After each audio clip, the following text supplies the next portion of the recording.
See, the earlier you understand that not everybody is meant to stay in your life, the better it will be for you. As a matter of fact, there are some people that unless they live your life, you will never fulfill God's purpose for your life. There are some people, as long as you remain connected to them, you will never become that which God has made you to be. Are you doubting me? Let's go to Genesis 12, verse 1. The Bible said, "Now the Lord had said to Abraham, get thee out of thy country and from thy kindred and from thy father's house unto a land that I will show thee." The Bible said God had told Abraham, meaning it wasn't the first time God was telling Abraham. God has been telling Abraham to leave his father's house, but Abraham was never able to leave the father's house. Maybe he was thinking, oh, how will my father take this? How will my father cope without me? And it was when Terah, the father of Abraham, died, that Abraham finally summoned the courage to begin his journey with God. But at what age? At 75 years. Who is that person in your life that is stopping you from fulfilling God's plan for your life? There are some people, until they live your life or until you live their life, you will never fulfill God's plan for your life.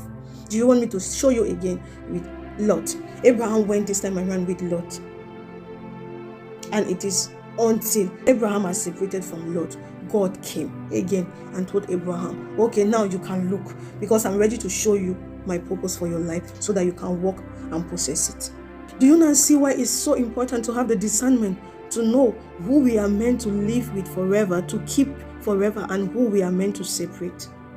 And I pray in the name of Jesus that God will help us to discern amongst our relation who is meant to stay in with us and who is meant to leave us. God will help us to separate from whosoever will stop us from fulfilling our purpose in life in the name of Jesus.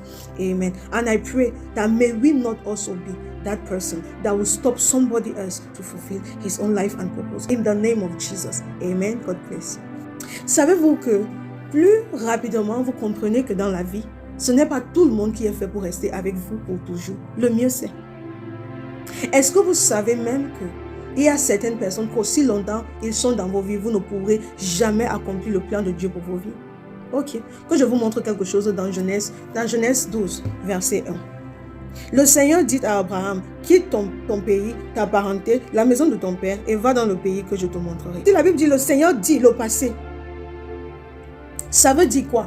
Que Dieu répétait à Abraham continuellement ou plusieurs fois. Ce n'était pas la première fois que Dieu disait à Abraham de quitter son père, quitter sa famille, vers le pays qu'il devait lui montrer. Mais parce que Abraham se souciait tellement, oh, comment est-ce que mon père va gérer? Comment est-ce que mon père va le prendre? Comment est-ce que Abraham n'a jamais eu le courage de commencer à poursuivre la destinée que Dieu avait tracée pour lui. Et c'est jusqu'à ce que le père d'Abraham ne meure que Abraham a finalement eu le courage de prendre sa famille et de commencer la marche avec Dieu. Mais regardez encore ce qui se passe. Abraham ne part toujours pas seul. Il transporte Lot. Et après que Abraham se soit séparé de Lot. Ça veut dire que ce n'est que lorsque Abraham s'est séparé de la mauvaise personne que Dieu a pu lui montrer son plan pour sa vie. Et afin que Abraham commence à marcher dans ce plan et posséder ce plan.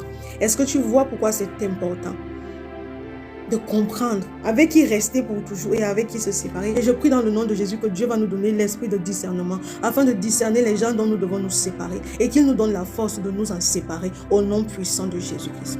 Et aussi que nous ne soyons pas ces personnes-là qui vont empêcher à d'autres personnes d'accomplir leur but et plan pour Dieu dans leur vie au nom puissant de Jésus-Christ. Amen. Que Dieu vous bénisse.